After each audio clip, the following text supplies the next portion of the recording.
Hard to believe we're at the finale already. We started with cosmic chaos, and now we're at the family drama that's basically, well, the original soap opera. I know. It's wild how the story arc goes from creation itself all the way to this really tense, emotional reunion between brothers. It's like Genesis zooms in from galaxies to dinner tables. Exactly. And it's that family messiness that makes the story feel so real to me. People betraying each other, reconciling, making mistakes, nothing sanitized. Which makes Joseph's story such a perfect way to close out Genesis. He's kind of the thread that ties all those big themes together: pain, hope, and a dose of divine irony. Thinking back to last episode, Joseph's rise to power is so cinematic. One minute he's in a pit, the next he's running the most powerful nation in the region. And he doesn't just survive, he actually becomes the guy who saves Egypt from starvation. It's like that classic against all odds story. But with dreams and famine thrown in, Yeah, and it's not just about his personal success.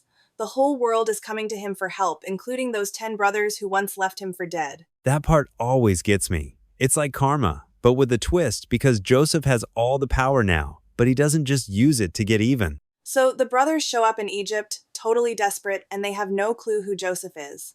That must have been a surreal moment for him, seeing their faces after all those years. Totally imagine seeing the people who betrayed you, and they're bowing, just like your childhood dream. But you're dressed like an Egyptian noble, and they don't even recognize you. It's almost poetic. There's this tension. Will he reveal himself? Will he go for revenge? Or is he after something deeper?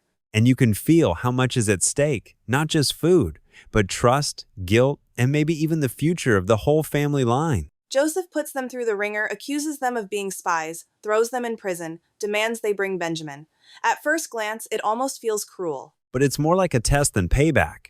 He's trying to see if they've actually changed, or if they're still the same guys who dumped him in a pit. There's this psychological chess game going on. He's not just punishing them, he's probing, pushing, hoping for evidence that they've grown. And the tension keeps building, especially when he insists on seeing Benjamin.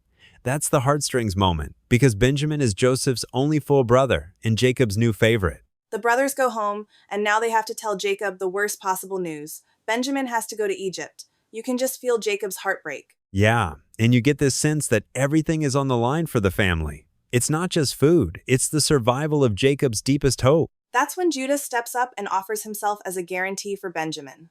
That totally flips his character arc. He was the one who pushed to sell Joseph before. It's such a turning point. Judah's promise isn't just about keeping Benjamin safe. It's a signal that maybe the brothers really have changed. When the brothers finally return with Benjamin, Joseph completely loses it emotionally. He has to leave the room to cry. It's such a raw, honest moment. I love that detail. For all his power, Joseph is just overwhelmed by seeing his little brother again. Then he throws this grand feast for them, and they're totally confused. Yeah, they expect anger or punishment, but Joseph gives them kindness instead.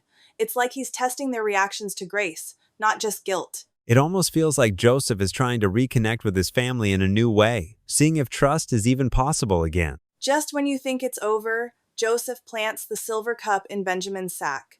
This is the ultimate test. Will they abandon Benjamin to save themselves like they did to Joseph? It's so intense. The whole cycle is replaying, but the stakes are even higher now. I always wonder what was going through the brothers' minds when they were caught. You can almost feel their panic and guilt. It's like Joseph is forcing them to confront the consequences of their old choices. And this time, instead of running, they all go back with Benjamin. That's a huge shift from how they acted years earlier. Then comes Judah's speech. I still get chills thinking about it. He offers himself in Benjamin's place. He's willing to take the blame and the punishment. It's one of the most moving moments in the whole Bible.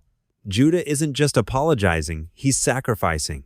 That's how you know the change is real. He even pleads for their father's life, saying losing Benjamin would kill Jacob. It's empathy where there used to be only jealousy. That's the turning point for Joseph. He sees that the cycle of betrayal has finally been broken. After all the secrets and suspense, Joseph can't hide anymore. He sends everyone out and reveals, through tears, who he is. The brothers are just stunned. Imagine the shock. They expect anger or revenge, but Joseph tells them not to blame themselves. He says God used their actions for a greater good. That line, what you meant for evil, God meant for good, is such a powerful way to make sense of suffering and redemption. It totally reframes the story. Joseph isn't minimizing the pain, but he's pointing to a bigger purpose behind it all. Once the truth is out, Joseph isn't just forgiving, he's inviting the whole family to Egypt so they can survive the famine together. That's real reconciliation. It's almost like a second chance for everyone. Jacob, now called Israel, gets to see his lost son alive, and the family is finally whole again. And all 70 family members come down to Egypt, which sets the stage for everything that comes next in the Bible. It's such a hopeful note to end on, even if they're still not in the promised land. Before Jacob dies, he blesses all his sons. Each blessing is unique, and together they lay the foundation for the 12 tribes of Israel. And it's fascinating. Some blessings sound like prophecies, others like warnings. Jacob isn't sugarcoating anything. He's honest about each son's character. That mix of hope and realism is so Genesis. The future of the nation is built on messy, real people. It's almost like Genesis is saying, these are the people God works with, flaws and all. The story just keeps going from here. Zooming out, what do you think Genesis really establishes for the rest of the Bible? To me, it's about how God relates to a messy world, both just and endlessly patient.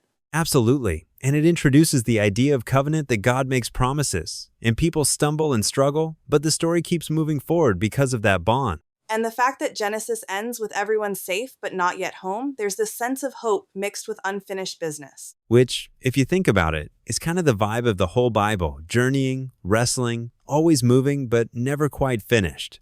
I can't help but feel a little emotional wrapping up this journey.